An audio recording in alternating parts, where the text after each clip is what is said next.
వీళ్ళ భార్యని ఒక భర్త హెరాస్ చేస్తూ ఉన్నారు. అప్పుడు ఆ భార్య అతని పైన 498 కేసు పెట్టింది అనుకోండి, ఎట్లాంటి యాక్షన్ తీసుకుంటారు? పెళ్ళైన అమ్మాయికి అత్తగారింట్లో ఫైనాన్షియల్ గా గానీ, ఫిజికల్ గా గానీ, మెంటల్ గా గానీ ఇబ్బందులు ఎదురైతే ఆ అమ్మాయి దగ్గరలో ఉన్న పోలీస్ స్టేషన్కి వెళ్ళి కంప్లైంట్ ఇవ్వచ్చు వాళ్ళ మీద. ఇండియాలో 90% ఆఫ్ ద కేసెస్ పెండింగ్ ఉండటానికి పెరగటానికి కారణం ఏంటంటే ప్రీ కన్సల్టేషన్ లేకపోవడం.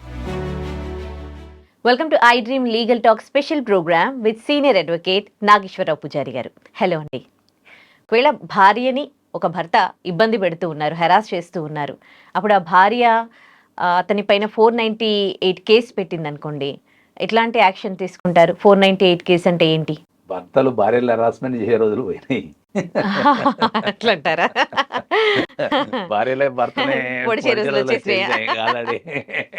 జనరల్గా ఏంటంటే మనకు అది 1982లో పెట్టారు. అది ఆ సెక్షన్ అనేది ఏంటంటే అప్పుడు 1982లో మనకు ఆ కల్చర్ ఏంటంటే అమ్మాయిల్ని మనం పెళ్లి చేసి అత్తారింటికి పంపించినప్పుడు అప్పుడు ఇంత టెక్నాలజీ కానీ వాట్సాప్ కాల్ వీడియో కాల్స్ అని లేకపోతున్నాయి కాబట్టి ఆ అమ్మాయి ఎట్లుంటుండో తెలియదు కాబట్టి, అంటే అక్కడ పోయిన తర్వాత అత్తగారింటి ఎట్లుంటుండే, వాళ్ళు ఏమైనా ఇబ్బంది పెడుతుండనా, లేకపోతే ఫైనాన్షియల్ ఇబ్బంది పెడుతుండనా, లేకపోతే సైకలాజికల్ ఇబ్బంది ఏమైనా పెడుతుండనా అని చెప్పేసి పెళ్ళైన అమ్మాయికి అత్తగారింట్లో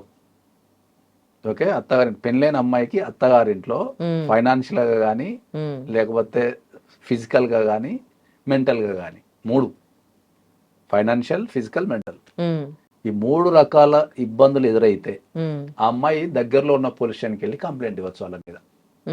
ఇది చట్టం చెప్తుంది. ఇప్పుడు ఫిజికల్ గా అంటే కొట్టడం లాంటి, కొట్టడం, తాగొచ్చి కొట్టడము, లేకపోతే అయిందని కాందని కొట్టడము. కొంతమంది ఉంటారు కదా, చేతులు ఏదంటే తీసి కొడుతుంటారు. కొంతమంది ఆడపిల్లలను తక్కువ చేసి తాగొచ్చి కొట్టడం లాంటివి, కొంతమంది బీపీ రేదే కూడా కొడుతుంటారు. సో అట్లా కొట్టేటోళ్ళు కానీ, లేకపోతే మానసికంగా వేధించడం అంటే ఏంటంటే అనుమానంతో కానీ, లేకపోతే అవమానపరుస్తూ కానీ, నువ్వు బాగాలేవనో, లేకపోతే అందంగా లేవనో, లేకపోతే లావుగా ఉన్నావనో, నల్లగా ఉన్నావనో, రకరకాల మాటలతోని వేధించడాన్ని మనము మీ ఇంట్లో పైసలు వేయలేదనో, దరిద్ర పెళ్లి చేసిన, ఇట్లా మాటలతోని వేధించడాన్ని మెంటల్ అంటాం.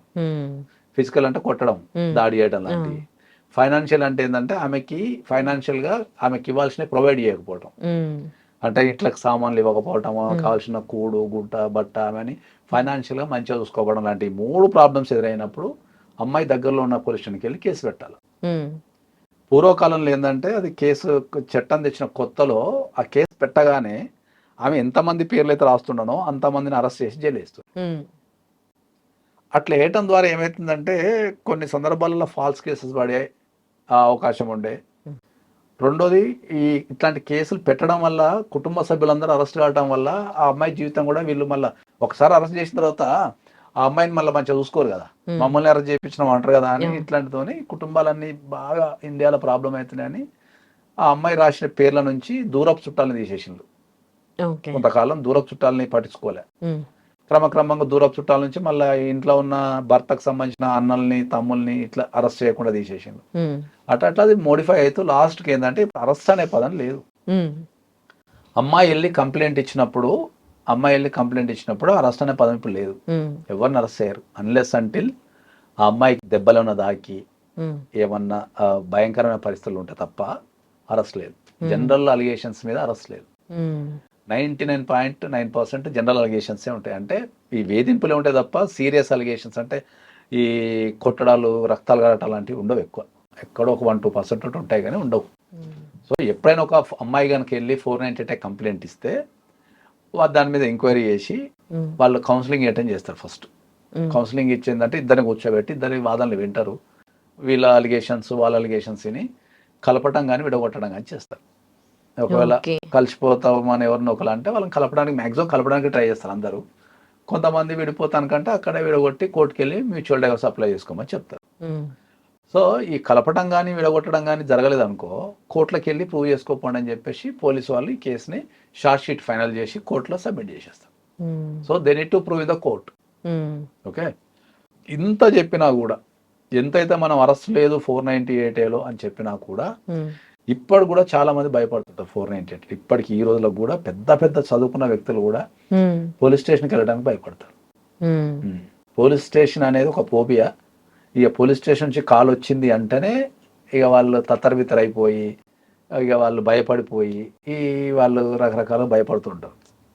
జనరల్గా పోలీస్ స్టేషన్లో కాల్ వచ్చినప్పుడు ఏంటంటే వాళ్ళు ఎక్స్ప్లెనేషన్ తీసుకుంటారు ఎక్కడైనా కూడా. జనరల్గా ఎంత సీరియస్ క్రైమ్స్, ఈనియస్ క్రైమ్స్ తప్ప జనరల్గా ఏదైనా జరిగితే ఎక్స్ప్లెనేషన్ తీసుకుంటారు. Based on the explanation then they will decide ఏం చేయాలనేది. వీళ్ళని అరెస్ట్ చేయాలన్నా వద్దా, లేకపోతే ఎఫ్ఐఆర్ చేయాలన్నా వద్దా అనేది డిసైడ్ చేస్తారు. సో 498 ఏదన్నా కేసు పడ్డప్పుడు ఎవరు ప్యానిక్ కాకండి అని చెప్తాను అందరికి. ఫస్ట్ ప్యానిక్ ఏం కాకండి. దాన్ని కేసు టు కేసుని బట్టి వాళ్ళని బట్టి ఒక అడ్వకేట్ని తీసుకెళ్తే మీకు ఈజీ అయిపోతుంది. ఎందుకంటే పోలీస్ స్టేషన్ నుంచి కాల్ వచ్చినప్పుడు వీళ్ళకి ప్రొసీడింగ్స్ తెలియదు కదా, తెలియదు ఏం మాట్లాడో తెలియదు. కొన్ని తెలిసి తెలియక అడ్మిట్ చేస్తుంటారు, కొన్ని నిజాలు చెప్పేస్తారు, లేకపోతే కొన్ని దగ్గర అట్లా ఉంటాయి. సో అవి లీగల్ ప్రాసెస్లో కొద్దిగా ప్రాబ్లం అయింది కాబట్టి strongly advice any case, not only 498, ఏ కేసులో అయినా సరే మీకు పోలీస్ స్టేషన్ నుంచి కాల్ వచ్చినప్పుడు ఒక మంచి అడ్వకేట్ని కలిసి సలహాలు సూచనలు తీసుకొని ఆ తర్వాత పోలీస్ స్టేషన్కి వెళ్ళండి. మీకు ఆర్గనైజ్ అవుతుంది. మీకు ఏం తెలవకుండా ఏదో ఊహించుకొని చాలా మంది ఏంటంటే మాకు లాలో వచ్చిన అతిపెద్ద ప్రాబ్లం ఏంది ఇండియాలో అంటే ఏంటంటే లాలో వాడు ఫస్ట్ రాడు, మొత్తం డ్యామేజ్ చేసి అంతా మన రిపేర్ చేయలేని స్థాయిలో వచ్చేస్తారు. నేను అట్లా అనుకోలేదు సార్, ఇట్లా అనుకోలేదు సార్, అట్లా ఇద్దాం అనుకున్నా సార్, ఇట్లా ఇద్దాం అనుకున్నా సార్ అంటాడు లాల. వాడు ప్రికాషన్స్ తీసుకోరు ఇండియాలో. అంటే ఒక పని చేసే ముందు లీగల్గా దీనికి ఏముంటుంది, ఏం చేయాలని తీసుకోరు. అట్లా ఒక పని చేసే ముందు నువ్వు లీగల్గా తీసుకుంటే 1000 రూపాయలతోనో 2000తోనో కన్సల్టేషన్తోనే వెళ్ళిపోతుంది. వీళ్ళు తెలవక ఏం చేస్తారు, రయ్యని వెళ్ళిపోతారు, కథం దాన్ని ఆడ దుబ్బబెట్టేస్తారు కేసుని. అప్పుడు వస్తారు, మొత్తం అయిపోయిన తర్వాత వస్తారు అడ్వకేట్ దగ్గరకు వచ్చి, సార్ ఇప్పుడు మొత్తం అయిపోయింది సార్, ఇప్పుడు ఏం చేయాలి సార్, కాపాడండి సార్ అంటారు. సో అడ్వకేట్ కూడా ఏమవుతుంది అంటే ఏంటంటే సమస్య స్టార్టింగ్లో కనుక వస్తే అడ్వైజ్ లాంటివి ఇస్తాం కాబట్టి నీకు అది స్మూత్గా వెళ్ళిపోతుంది. ఎప్పుడైనా స్టార్టింగ్ లో రావాలి ఇండియాలో, స్టార్టింగ్ లో రారు. ఆ అడ్వకేట్ దగ్గరికి ఏం పోతాం అనో అదే సీరియస్నెస్ తీసుకోరు. ఫ్రీ సలహాలు ఒకటి అడుగుతారు, ఓకే చెప్పండి సార్ అంటారు. అడ్వకేట్ ఎడే చెప్తాడు ఫ్రీ సలహాలు, అది ఫ్రీ సలహాలు ఒకటి అడుగుతారు చెప్పండి అని. వాళ్ళు దాన్ని సీరియస్గా తీసుకొని అడ్వకేట్ దగ్గరికి వెళ్ళి వాళ్ళ కన్సల్టేషన్ ఫీజు కట్టి దాని తర్వాత దాన్ని మాట్లాడితే దాన్ని స్టార్టింగ్ నుంచి ఆర్గనైజ్ అవుతాయి. ఇండియాలో 90% ఆఫ్ ద కేసెస్ పెండింగ్ ఉండటానికి పెరగటానికి కారణం ఏంటంటే ప్రీ కన్సల్టేషన్ లేకపోవడం. ఇండియాలో ప్రీ కన్సల్టేషన్ లేకపోవటమే 90% కేసులు పెరగటానికి కారణం. ప్రాపర్టీ హైయెస్ట్ కేసెస్ ఏంది తెలుసా భారతదేశంలో? Property cases. ఓకే, ప్రాపర్టీ కొనే ముందు ప్రాపర్టీ ట్రాన్సాక్షన్ అడ్వకేట్ దగ్గరికి వెళ్ళరు. వీళ్ళకి నచ్చింది వీళ్ళు మాట్లాడుకుంటారు, వీళ్ళకి నచ్చిన ఒక ఫార్మాటో, వాళ్ళ దగ్గర పాత ఫార్మాటో లేకపోతే ఆన్లైన్ లో డౌన్లోడ్ చేసుకొని వాళ్ళకి నచ్చిన కండిషన్స్ రాసుకొని సంతకాలు పెట్టేసుకుంటారు. తర్వాత అది ప్రాబ్లం అవుతుంది. అప్పుడు వస్తాడు, సార్ ఇట్లా రాసుకున్నాం సార్, అట్లా రాసుకున్నాం సార్ అని వస్తాడు. అట్లా అప్పుడు మరి ఇట్లా ఎందుకు రాసుకున్నావయ్యా, ఇది చట్టంలో లేదు కదా, మరి ఇట్లా ఎందుకు రాసినావంటే వాడు సింపుల్ డైలాగ్ కొడతాడు అమాయకంగా, తెలుసా నాకేం తెలుసా నేను అడ్వకేట్ నా అంటాడు. కలం అయిపోతుంది. Very simple dialogue. మాకేం తెలుసు సార్, మాకు అంతా మంచి అయింది అనుకున్నాం సార్, పైసలు ఇస్తే కదా ప్రాపర్టీ రాసిస్తాడేమో అనుకున్నాం సార్, పైసలు ఇచ్చిన తర్వాత ఇట్లా జరుగుతుందని ఏమనుకుంటాం సార్ అంటారు. సో ఎప్పుడైనా కూడా ఏంది అంటే any legal issue related to any legal issue strongly recommended. Nowadays అయితే నేను 1000% చెప్తాను, ఏ పని చేయాలన్నా కన్సల్టేషన్తో అయిపోయే పనిని కోర్టు దాకా తెచ్చుకోకండి. ఓన్లీ కన్సల్టేషన్తో అయిపోయే పనిని మీరు కోర్టు దాకా తెచ్చుకోకండి. 90% ఆఫ్ ద కేసెస్ కన్సల్టేషన్ లేక సరైన అడ్వైజ్ లేక అవి కేసుల కింద కన్వర్ట్ అవుతుంది.